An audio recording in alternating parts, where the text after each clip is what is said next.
guys, welcome back. Hi Vibers. So today we wanted to go on the topic of toxic relationships. Yes. We wanted to talk about what that is, and then also some ways, some tips how to get out of it, how to end it, how to cut those cords. Yeah.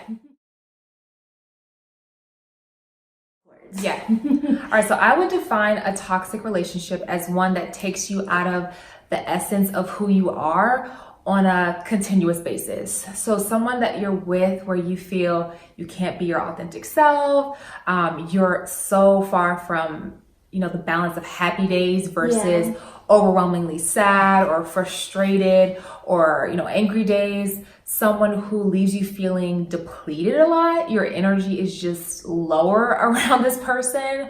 I would also define a toxic relationship as someone you feel so dependent on that you can never visualize yourself with anyone else. Yeah. And while it's beautiful to love someone, right? To be so deeply in love that you never want to lose that person, you as a healthy, stable person, if anything were to arise, you want to make sure you're okay. Like you would be fine to journey on and possibly love again. It can't be your whole happiness. It can't be your everything, your whole happiness, because that's codependency. So those are some things that I feel embody a toxic relationship. Is there anything that you kind of want to add to that? The toxic relationships? I definitely feel also if you're in a connection or relationship and you're constantly wondering, what does this person feel about me? Where is his head? If you have to constantly ask the question, to me, that's a red flag that something's off and it might be slightly toxic, especially if you find yourself feeling more insecure about things rather than, happy or joyful or confident.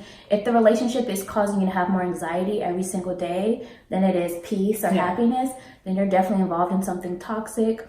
Or if you notice that you're the one who's always giving, making all the plans, showing all the affection, texting first, calling first, that's a toxic relationship as well, where you're doing all the giving, you're not getting anything back. Yeah. So it doesn't mean that there won't be periods of that within a relationship, because we're all human and emotions, they flow, life circumstances happen.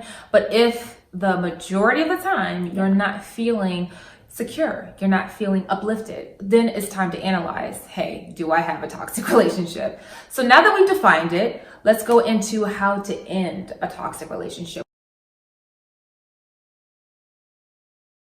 What would you say to someone who's in one, who wanted to get out, but they're so in love with that person? And we've been there, both of us. What would you tell that person based on your experiences and what you want them to achieve in the future?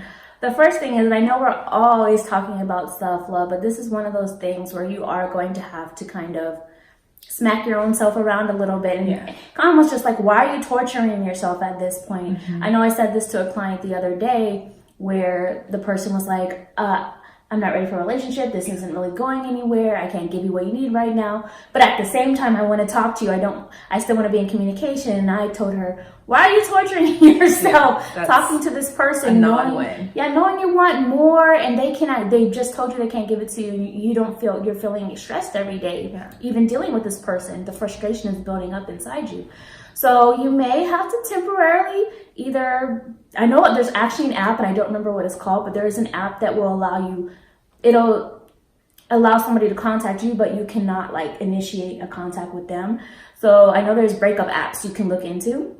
And even if you have to put that number in a breakup app to where you're not tempted to reach out to them, then you might have to go ahead and do that to start weeding yourself off of the communication for the beginning, because you're going to have to at least take some time so you can reevaluate this time for yourself, refocus, and get back to your standards and figuring out what are you actually looking for now so that you can manifest that instead. So communication cut off, or at least space from it, and you not always being the one to initiate is where it definitely should start. Yeah, and I would follow up with that with what Erika kind of touched on by getting back to what you want in a healthy relationship.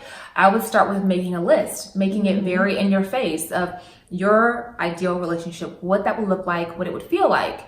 And then right on the other side, that person's name, and see if they match those traits. If you're finding that, and you have to be honest with yourself, don't play yourself and mark them down for something they're not giving to you. But if you're honest with yourself, you can have that piece of paper really speak volumes, because, hey, I want honesty. I want consistency. I want a support system. and I see that this person isn't giving me those things, then now we can see it just logically makes sense for you to start the process of moving on, because you want to create the space for a new partner to come in. And if you don't create the space, if you keep holding on to someone, that puts out to the universe that you're emotionally unavailable. You are unavailable. So it's very unlikely that this healthy, happy new partner will just stroll on in and want to whisk you away. The partners that you'll attract will also be fear-based and have baggage, because like only attracts like.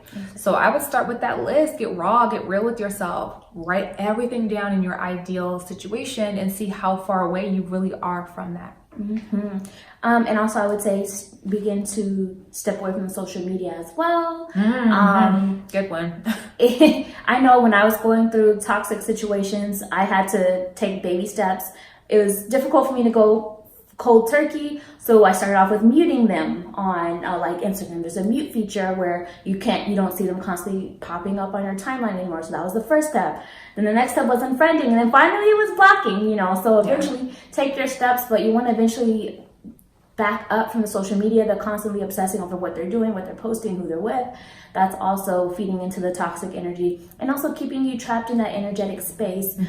Christine made a good point about making yourself available for the new to come in, and we don't realize, or at least a lot of people don't realize, that when you're continuously looking at pictures, which then connects you energetically, or getting readings on somebody, you are keeping that bond stuck.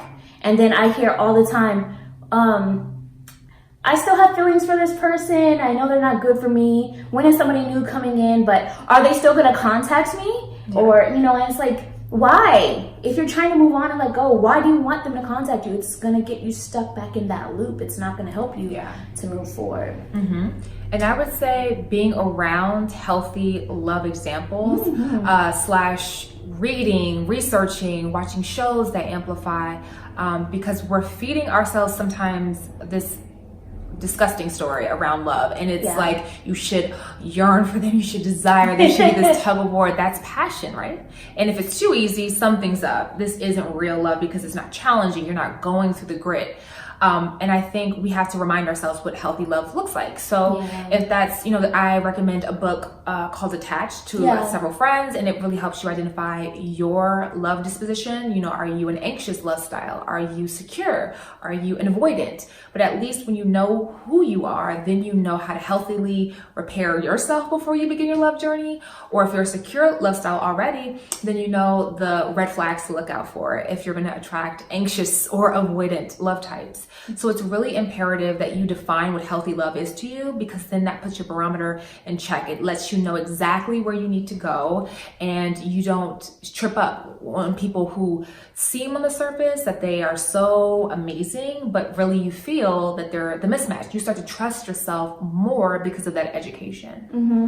And also too, if you kind of treat it as if you're going through like a 12-step program or something with an addiction, because most of us in toxic situations, it's a codependent relationship, which is indeed an addiction.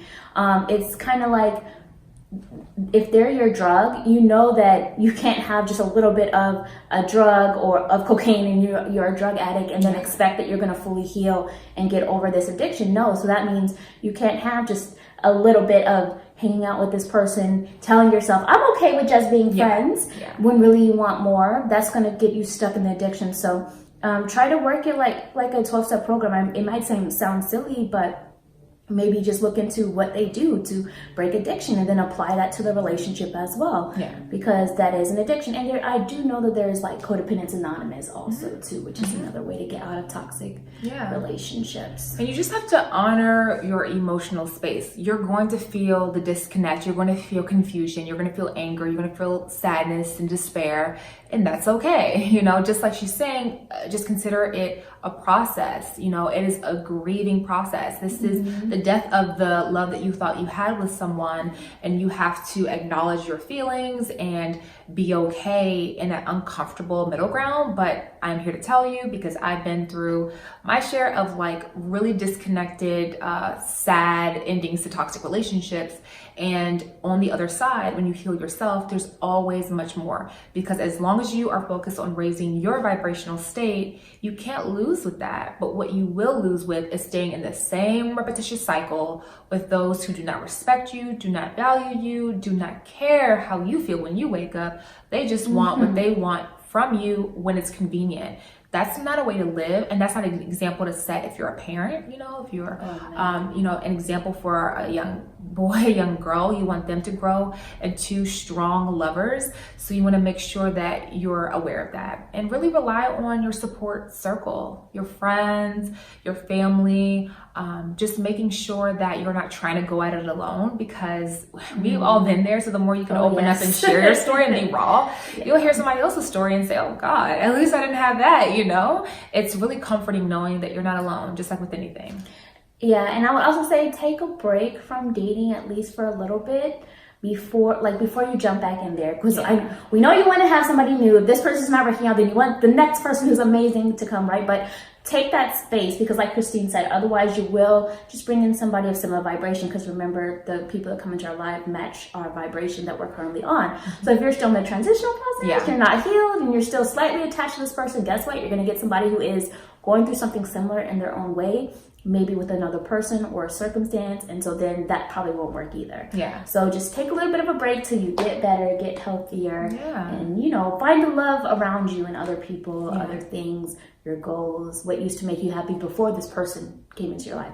What did you like to do? There's definitely enough to do with your life. People are like, well, I'm bored, I want someone. Well, if you're operating from a space of loneliness and finding someone, then you're going to find other half people, people who don't feel whole, people who don't feel content. They're always searching, and it's no fun ending up with someone like that, because oftentimes either they're too clingy and want too much from you, or they just feel like it's never enough and they always want to run and chase and find something else to fill that void. So if you fill your void with love, with care, with patience, with activities, like Erika was saying, it's so beautiful when you find someone who is secure within their ambitions and what they like to do, and they're able to share it with you in a very healthy way. Exactly. Yeah. The other thing I would suggest too is, we talk about YouTube and finding activities you love, but find a way to feed your spirit, feed your soul, whatever it is. Get in touch with your own version of spirituality, whatever your faith may be, because that is also going to be key in raising your vibration as well. I know that's what got me through. I went through a period of addiction myself when it came to pulling cards for myself. Hey, I have an addictive personality. I know that about myself. So if I'm going to if this is going to be something I struggle with, then just find something that will help you to channel that addictive energy into a positive light. For me, it was pulling cards. And then when that started to make me feel like, okay, maybe this isn't as healthy either, then I moved on to healing mantras and using mala prayer beads to then shift my focus to manifesting something positive. Because again, if you're addicted to pulling cards too, then you can get into a foggy mindset as well, in terms of wondering, where your path is leading. So then bringing it back to present, and then focusing on the positive side of mantra, which helps me through Sanskrit to manifest. That is also calming, because the vibration of Sanskrit, for me anyway, it kind of vibrates with your chakras as well, which is also balancing and healing. So that's what I found. And just similar to that, just meditating, because the point of it is to calm the mind, because the mind just wants to think, it wants to analyze, it wants to know what could have went differently, did I do anything wrong? And you just want to, like Erika said, be present and just relax and allow for the next signs to come through. But if you're too scattered in your mind, you'll miss universe saying, hey, when it's time for you to date again, hey, go to this place at this time. You won't notice that little inclination, and you will be in this cycle of feeling alone and there's no one out there for me, when really universe is trying to direct you towards someone who could maybe lead you to that next person down the line, because It's just so simple, but you have to be aware, and awareness is key. So get rid of the toxic cloud around you, because it makes it very hard to hear universe. It makes it very hard to hear your own thoughts. You're just led by ego, fear, worry, doubt, and it's a very limiting space to be in. All right. So thanks, Vibers. We definitely hope that these resonate with you. Share this video with a friend, because we know we've all been there with toxic relationships, and it's no shame. We've all been there, and it's time to spread the word around healing and repairing the relationships with ourselves, which are most important. Remember to subscribe and like this video if you appreciated it, and we will see you on next episode. Bye, Bye, guys. Vibers.